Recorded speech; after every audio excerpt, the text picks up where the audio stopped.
অজ্ঞান অবস্থায় মেয়েটি নিজের ঘরে নিজের বিছানায়। কেউ একজন মেয়েটির সাথে এই অবস্থায় শারীরিক সম্পর্কে লিপ্ত হচ্ছে। মেয়েটি আদৌ জানে না কে সে। লোকটি কে, কেন মেয়েটির রুমে ঢুকেছে, কিভাবে ঢুকেছে তা এখন জানতে পারবে না। দরজার বাহিরের চেয়ারে বসা মেয়েটির বাবা, চেয়ারের পেছনে মেয়েটির মা, সামনে অফিসিয়াল ড্রেসে একজন ভদ্রলোক। সে টাকার বান্ডেলটি মেয়ের বাবাকে দিয়ে বলল, আজকে আর কাউকে আসতে দিবেন না, আজ আপনার মেয়ে 3 ঘন্টার জন্য শুধু আমার, টাকা লাগলে আরো দিব। টাকা গুনতে গুনতে মেয়েটির বাবা তার স্ত্রীকে বলল, এই তুমি ড্রয়িং রুমে আর যে কজন আছে তাদের চলে যেতে বলো। ওকে বলে মেয়েটির মা সেখান থেকে চলে যায়। আর হ্যাঁ শুনুন, যা করার সাবধানে করবেন, কিন্তু আমাদের মেয়ে যাতে বুঝতে না পারে তাকে গোপনে ধর্ষণ করা হচ্ছে। ভদ্রলোকের মুখে এমন কথা শুনে লোকটি বলল, আরে ইসাক সাহেব, অজ্ঞান মানুষ কি করে বুঝবে? আর তাছাড়া আমি এমন কিছু করব না যাতে সে পরে কিছু আন্দাজ করতে পারে। মহিলাটি এসে বলল, ঠিক আছে, এবার আপনি ভেতরে যান, তবে হ্যাঁ সময় কিন্তু 3 ঘন্টা, তার 1 মিনিটও বেশি নয়। ক্লায়েন্ট ইসাক আর বুবলি বেগমের দিকে বাঁকা চোখে তাকিয়ে ওকে বলে ভেতরে ঢুকে দরজা লাগিয়ে দেয়। এই হচ্ছে কাহিনী। ভেতরে গিয়ে দেখে চাঁদনি গায়ে বেডশিট জড়ানো অজ্ঞান অবস্থায় খাটে পড়ে আছে।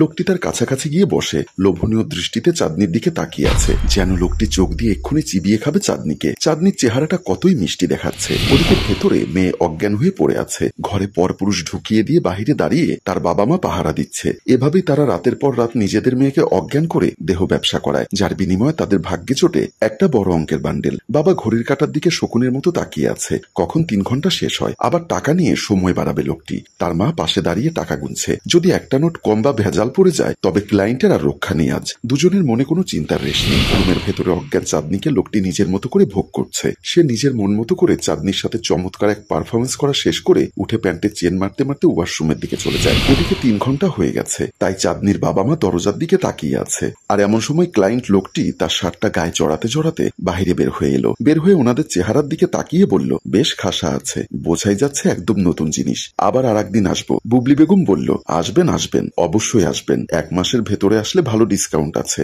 লোকটা ডিসকাউন্টের কথা শুনে হাসতে হাসতে বাহিরে বের হয়ে গেল। ওদিকে ধীরে ধীরে জেগে ওঠে। মেডিসিনের প্রভাব কাটতে শুরু করেছে তার। তখন প্রায় সকাল। হাতে পেয়ে প্রচুর ব্যথা, শরীরের আরো নানান জায়গায় ব্যথা অনুভব করছে চাঁদনি, যা চাইলেও সে কারোর সাথে শেয়ার করতে পারবে না। সে কোন রকম উঠে বসে। আজকাল সে প্রায় অসুস্থ থাকে। সে মনে মনে ভাবছে, প্রতিদিন রাত্রে তার মাতাকে আদর করে নিজের হাতে খাইয়ে দেয়। তারপর থেকে ওর প্রচুর ঘুম পায়। ঘুমে বিভোর হয়ে পড়ে সে। একবার ঘুমিয়ে পড়লে সকালের আগে আর ঘুম ভাঙে না। কিন্তু ওর কাছে একটা বিষয় খটকা লাগে, আর সেটা হলো সে মাঝে মাঝে অনুভব করে কেউ যেন কষ্ট দিচ্ছে তাকে। তখন ভীষণ যন্ত্রণা হয় তার। কিন্তু দুর্ভাগ্য, তখন ঘুমের পাল্লা এতই ভারী হয়ে থাকে তার সামনে সেই যন্ত্রণার অনুভব হেরে যায়। অনেকবার নিজের মায়ের সাথে কথাটা শেয়ার করেছে, কিন্তু মা বলে, মা আমার না শরীরটা খুব ব্যথা করে, ঘুমোলে আর কোনো খবর থাকে না, মনে হয় যেন ঘুমের মধ্যে কেউ আমাকে বেশ কষ্ট দেয়, ইদানিং কিছুই বুঝতে পারি না। মা তখন চাঁদনির মাথায় হাত বুলিয়ে দিতে দিতে বলল, আরে মা, এসব তো জাস্ট স্বপ্ন, স্বপ্নের ঘরে এমন অদ্ভুত অনুভব হয় তোর। মা হাতে ওষুধ খুলে বের করে নিয়ে পানির গ্লাসটি নিয়ে চাঁদনিকে খাইয়ে দেয় আর বলে,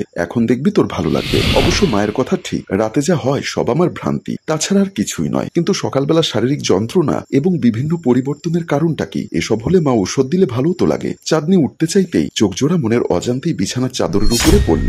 দেখতে পায় তার উপরে রক্তের ছোপ ছোপ দাগ লেগে আছে। এটা দেখে বেশ ঘাবড়ে যায় সে। কিছু না ভেবে সে বিছানা থেকে নেমে এলো। মেঝেতে পা রাখা মাত্রই ব্যথায় চাঁদনির সারা শরীর কেঁপে উঠল। দুপায়ের জয়েন্টে ভীষণ পেইন অনুভব হচ্ছে তার, যার কারণে হাঁটা মুশকিল হয়ে পড়েছে। কিন্তু যে করেই হোক বাথরুমে যে যেতেই হবে তাকে। পায়ে ভর দিয়ে দেওয়ালে হাত দিয়ে কোনো মতে সামনের দিকে এগিয়ে যেতে লাগলো। ওদিকে চাঁদনির বাবা মা তাদের ঘরে দুজন একটা বিষয়ে গভীর আলোচনা করছে। বাবা বলল, আমরা প্রতিদিন মেয়েটার সাথে কি ঠিক করছি এটা? মা বলল, মানে কি বলতে চাইছো তুমি? বলছি ওকে কয়েকদিনের জন্য ছাড় দেওয়া যায় না, পরে না হয় আবার। বাবা গো বাবা, বলছি এত দরদ কোথা থেকে আসে তোমার? একবার ভেবে দেখেছো এই যে ভালো থাকতে পারছো, ভালো খেতে পারছো, এসব কিসের জন্য? সেসব বুঝি আমি, কিন্তু একটা কথা বলো তো, চাঁদনি যদি আমাদের নিজেদের মেয়ে হতো এটা করতে পারতে কিছুতেই? ইসাক সাহেব কথাটা বলা মাত্রই বুবলি বেগম তার মুখটা চেপে ধরে বলল, মাথাটা কি খারাপ হয়ে গেল তোমার? এই কথা মুখ থেকে কি করে বের হলো? কেন, ভুল কিছু বললাম? চাঁদনি যদি জানতে পারে আমরা ওর বাবা মা নই, তবে কি ঘটবে একবার কল্পনা করে দেখো। এই কথা একবার বলেছো ভালো কথা, আর যেন ভুলেও মুখ থেকে বের না হয়, মনে থাকে যেন। আচ্ছা ঠিক আছে। ও শোনো, একটা ভালো ক্লায়েন্টের সাথে কথা হয়েছে গতকাল, তাকে আজকে ডেট দিয়েছি।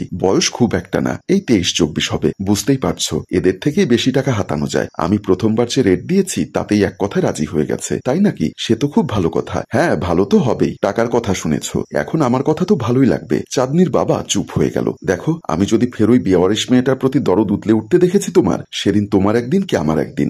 একদম আমার কাজে ঝামেলা করার চেষ্টা করবে না। ওর প্রতি দরদ কে দেখায়? আসলে শুধু টাকার কথা ভাবলেই হয়, তার মেশিনটারও যত্ন নিতে হয় মাঝে মাঝে, নয়তো দেখবে একদিন সে টাকা দেওয়া বন্ধ করে দিয়েছে। হয়েছে, বাজে বকা বন্ধ করো, থামো এবার। চাঁদনির বাবা আর কোনো কথা বলে না। ফ্রেশ হয়ে রুমে বসে বসে আছে চাঁদনি। তার মা নাস্তার ওষুধ এনে চাঁদনির পাশে বসে বলল, নাস্তাটা কর মা, আর এটা খেয়ে নে। চাঁদনি ওষুধটা হাতে নিয়ে বলল, কিসের ওষুধ এটা? তোর ব্যথার মা। আর কি মা, তুমি জানলে কি করে আমার এখন ওষুধ প্রয়োজন? আমি কিছু বলিনি তো তোমায়। আরে মা, আমি তোর মায়েরা সব বুঝতে পারে, তাদের বলতে হয় না, এত বকবক না করে খেয়ে নে। চাঁদনি আর কিছু না বলে চুপচাপ খেতে লাগলো। মা বের হয়ে দরজার সামনে আসতেই তার বাবা এসে বলল, মেয়ের কি অবস্থা? হ্যাঁ, আমি নাস্তার সাথে সাথে ওষুধ দিয়ে এসেছি। আমি ক্লায়েন্টকে দেখে আন্দাজ করতে পেরেছিলাম সে বাড়াবাড়ি করে ফেলবে, তাই নিজে থেকে ওষুধ দিয়ে এসেছি। জানি মেয়েকে ভালোবেসে নয়, মেয়ে ওষুধ খেয়ে সুস্থ না হলে রাতের কাজ হবে কি করে? আর কোনো কিছুর টেনশন না থাকলে এই টেনশন সবসময় তোমার মাথায় ঘোরে। মেয়েকে ভালো খাইয়ে পরিয়ে তাকে ক্লায়েন্টের জন্য প্রস্তুত করে রাখতে এক চুলো কার্পণ্যতা করো না তুমি। কলিং বেলের শব্দ শুনে চাঁদনির বাবা মা দুজনেই দরজার দিকে যায়। দরজা খুলে দিতে দুজনের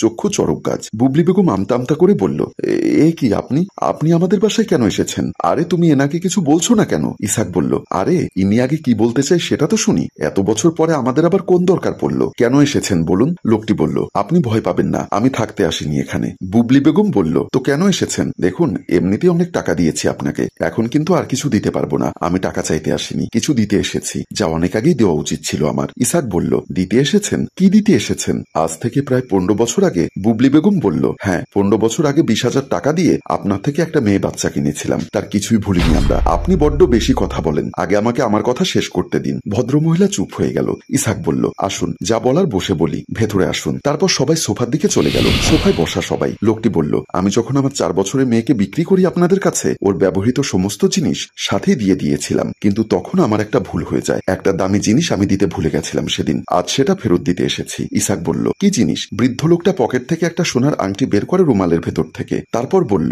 এই যে এটা, আপনাদের আমি তখন বলিনি, চাঁদনি আমার নিজের মেয়ে নয়, ওকে ডাস্টবিনে কুড়িয়ে পেয়েছিলাম আমি, এরপর নিজের কাছে রেখে দিই, লালন পালন করি। একদিন সুযোগ বুঝে বিক্রি করে দিয়েছিলাম আপনাদের কাছে, কারণ আমি সবসময় ভালোই চেয়েছি ওর। আমি জানতাম আমার থেকে আপনাদের কাছে ও অনেক ভালো থাকবে। আর এই নিন ওর জিনিস, যা ওর হাতের আঙ্গুলের সাথে পেয়েছিলাম আমি, এটা নিন আর আমাকে দায়মুক্ত করুন। বুবলি বেগম বলল, সব বুঝলাম, কিন্তু এতদিন বাদে নিজের কর্তব্যের কথা মনে পড়লো আপনার? বিষয়টা খটকা লাগলো। আসলে আমি আংটিটা হারিয়ে ফেলেছিলাম, বহু বছর পরে গতকাল খুঁজে পাই, তাই আর দেরি করিনি, নয়তো অনেক আগেই ফেরত দিতাম। লোকটি চাঁদনির মায়ের হাতে আংটিটা দিল। আংটি হাতে পেয়ে তারা বেশ চিন্তিত হয়ে পড়ে। এরপর ধীরে ধীরে আংটিটা খুলতে থাকে। আংটিটি খোলা মাত্রই ভেতরের দৃশ্য দেখে আটকে ওঠে দুজনেই। একজনের চেহারার দিকে আরেকজন তাকিয়ে আছে। দুজনে ঘামতে থাকে। আর এখানে বিভিন্ন প্রশ্ন আর চমকে দেওয়ার মতো কিছু টুইস্ট রেখে আমাদের গল্প এখানেই শেষ হয়। সম্মানিত ভিউয়ার্স, কি হতে চলেছে এখানে? মেয়েটি আসলে কে? আংটিতে ওরা কি দেখতে পেয়েছে? আংটি খুলে ওদের চেহারা এরকম কেন হয়েছে তা জানতে দ্বিতীয় পর্বের জন্য কমেন্ট করুন। গল্পটির ভাবনা ও পরিচালনায় হাশেম রাজু, চিত্রগ্রহণ শিহাব ও শাকিল, প্রযোজনায় মঞ্জুর মোর্শেদ মিউজিক প্লাস। গল্পটি ভালো লাগলে লাইক, কমেন্ট ও শেয়ার করুন। ধন্যবাদ।